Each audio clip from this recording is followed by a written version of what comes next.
नमस्कार दोस्तों। चाइना ने यूरोप के मार्केट को पूरी तरीके से कैप्चर कर लिया है। यूरोप की एक गलती हुई थी 2011 में।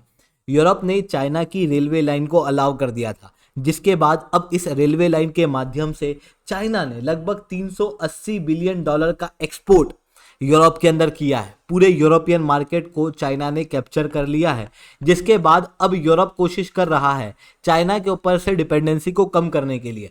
पर यूरोप चाह के भी ये काम नहीं कर पा रहा है, क्योंकि इन रेलवे लाइन के माध्यम से चाइना का सामान जो है वो बहुत ही सस्ते रेट में और बहुत ही फास्टर रेट में यूरोप में पहुंच रहा है।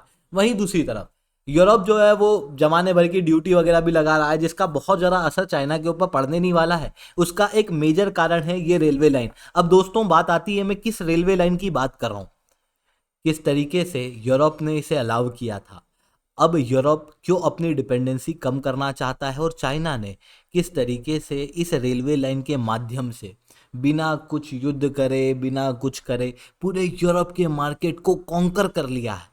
इसे डिटेल में मैं शुभेंद्र चौहान आप लोगों के साथ में चर्चा करूंगा, बट उसके पहले आप लोग मेरे साथ में SRC10 टेलीग्राम ग्रुप के ऊपर जुड़ सकते हो। मेरे क्लास की अपडेट, PPT, PDF सब कुछ आपको यहाँ पे मिल जाएगा। UPSC CSE की तैयारी करना है इंडिया के टॉप एजुकेटर से, अगर आप लोगों को ऑफलाइन क्लासेस के अंदर पढ़ना है तो आप लोगों के पास में अच्छा मौका है। अनअकैडमी अब केवल ऑनलाइन नहीं रहा है, अनअकैडमी अब ऑफलाइन भी आ चुका है। दिल्ली के करोल बाग, मुखर्जी नगर के अंदर, प्रयागराज के सिविल लाइंस के अंदर ऑलरेडी हमारे सेंटर्स खोले जा चुके हैं, जहां पर इंडिया के ये टॉप एजुकेटर्स आप लोगों को ऑफलाइन क्लासेस के अंदर पढ़ाएंगे, जहां पर आप लोगों को GS, CSET, ऐसे writing, one on one mentorship, current affairs, full length test, ये सारी चीज़ें दी जाएंगी। एक बार आपने अनअकैडमी ज्वाइन कर लिया तो उसके बाद में आपको कोई भी और स्टडी मटेरियल खरीदने की आवश्यकता नहीं पड़ेगी। वो भी आपको ये सारी चीज़ें एक ऐसा प्लेटफॉर्म देगा जो इंडिया में सबसे ज़्यादा रिलायबल है।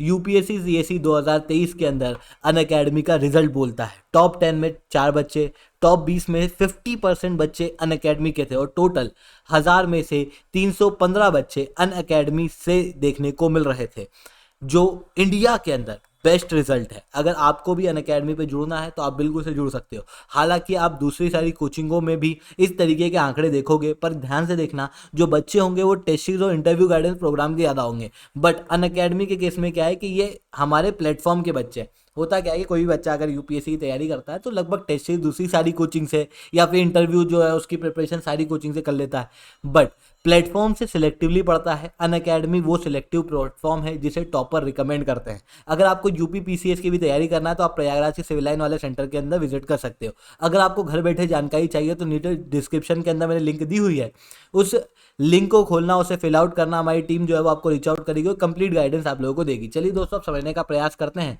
यहाँ पर क्या हुआ है। देखो, अगर हम लोग बात करें तो हुआ कुछ ऐसा था कि 2011 के अंदर चाइना ने यूरोप के साथ मिलके एक रेलवे लाइन बनाई थी, चाइना यूरोप रेलवे एक्सप्रेस, जो कि चाइना के यीवू से चलकर 2011 में सबसे पहले कजाकिस्तान, रशिया, बेलारूस, पोलैंड होते हुए जर्मनी के दुसबर्ग में पहुंची थी।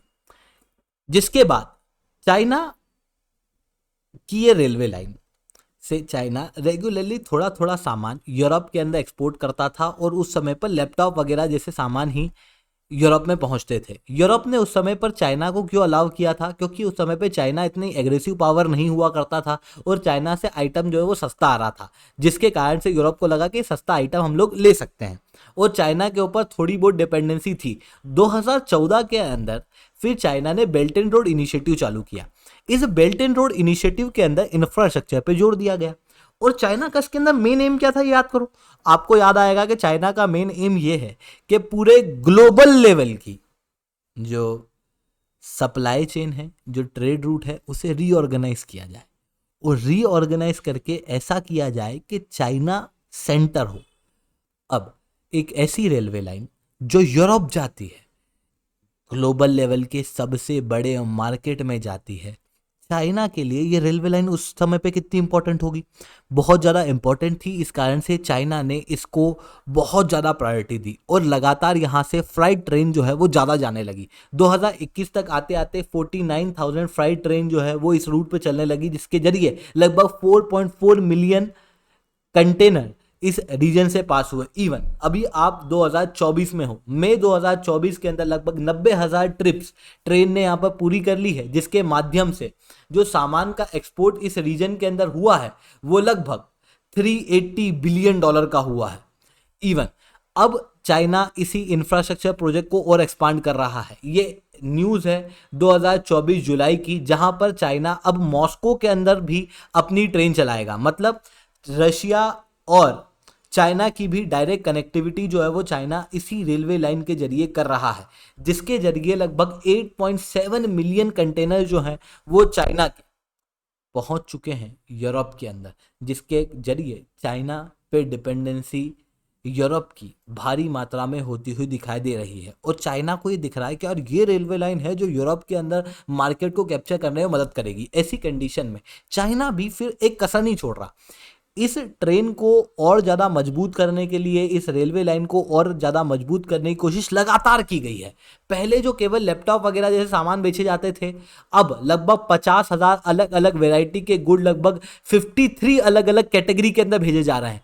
जो ट्रेन थी उसकी पहले कैपेसिटी थी 25,000 टन, उसे बढ़ा के 30,000 टन कर दिया गया। और जो सामान चाइना के जरिए यूरोप के अंदर भेजा जा रहा है उसमें कई सारे स्ट्रेटेजिक मटेरियल भी हैं, जैसे photovoltaic product, lithium ion battery, new energy vehicle, जिसके ऊपर यूरोप द्वारा रिसेंटली टैरिफ लगाई गई है, एंटी डंपिंग ड्यूटी लगाई गई है। यूरोप की एंटी डंपिंग ड्यूटी लगाने का कारण यही है कि ट्रेन के द्वारा भारी मात्रा में सामान अब यूरोप के अंदर चाइना भेज रहा है।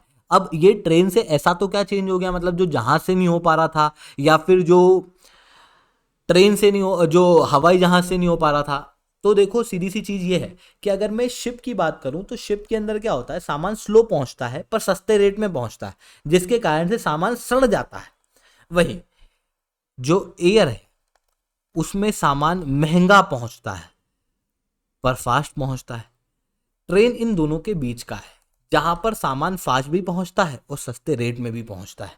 आप क्लियरली यहां देख सकते हो, जो ट्रेन के जरिए सामान पहुंच रहा है कंटेनर्स के अंदर, वो एक बार में 8 मिलियन पाउंड के गुड्स हैं, जो अगर मैं बोइंग 747 से भेजता हूं तो लगभग 2 बोइंग 747 लगेंगे। तो जो 2 हवाई जहाज काम करते हैं उसका काम एक ट्रेन कर दे रही है। वहीं हवाई जहाज की कॉस्ट 32,000 रुपए है और ट्रेन को लगभग 7,000 से 9,000 रुपए लग रहा है, जो कि शिप के माध्यम से भेजा गया सामान के बराबर है।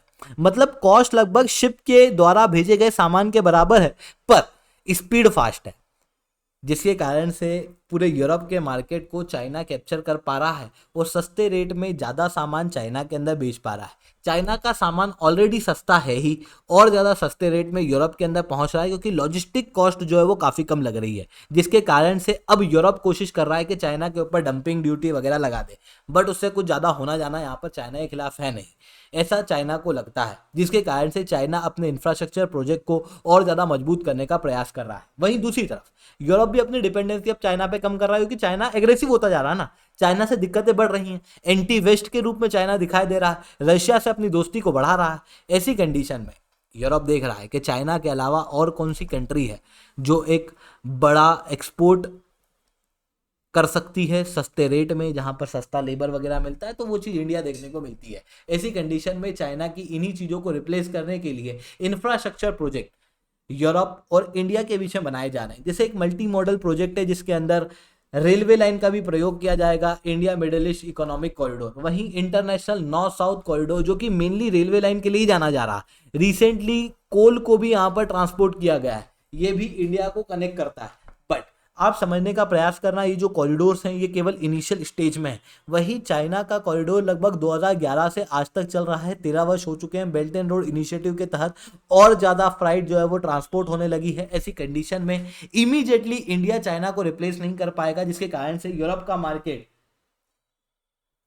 चाइना के द्वारा कैप्चर्ड होगा इस रेलवे लाइन के जरिए। आई होप ये सारी बातें आपको समझ में आई होंगी। लेक्चर अच्छा लगा हो तो लाइक करना, लेक्चर बहुत अच्छा लगा हो तो नीचे +10 कमेंट करना।